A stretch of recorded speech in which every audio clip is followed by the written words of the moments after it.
Bonjour dans une nouvelle vidéo, la grammaire. There's not much to do when all I can.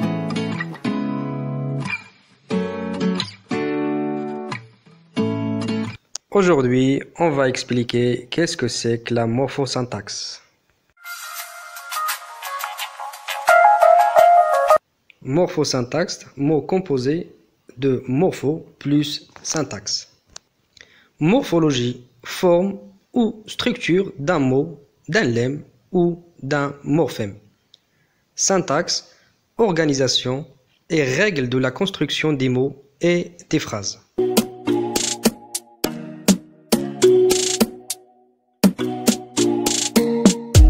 Récapitulons, morphosyntaxe est l'étude des règles morphologiques et syntaxiques de la formation des énoncés. Voici quelques mots traduits en arabe si ça peut vous aider. Comme vous avez pu le constater dans la lexicographie, la langue source est différente de la langue cible, comme le dictionnaire français-arabe, arabe-français. Donc un conseil, apprenez le français en français, en cherchant les mots en français si vous voulez vraiment un progrès et un niveau très avancé. There's not much to do when all I can is thinking. L'axe syntagmatique fonctionne en association avec l'axe paradigmatique. Ce dernier est défini par opposition à l'axe syntagmatique. L'axe paradigmatique concerne le choix des mots, l'axe des choix lexicaux et de la substitution. L'axe syntagmatique est la production de la parole et la combinaison des mots entre eux.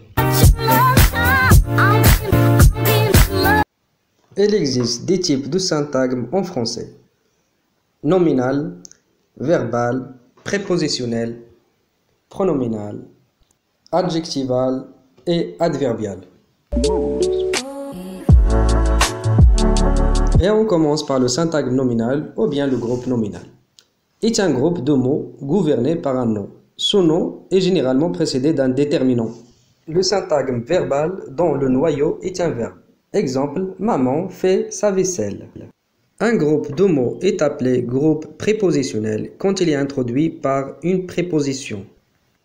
Exemple des prépositions à, de, pour, entre, avant, après, depuis, en train de, en vue de, à cause de, grâce à.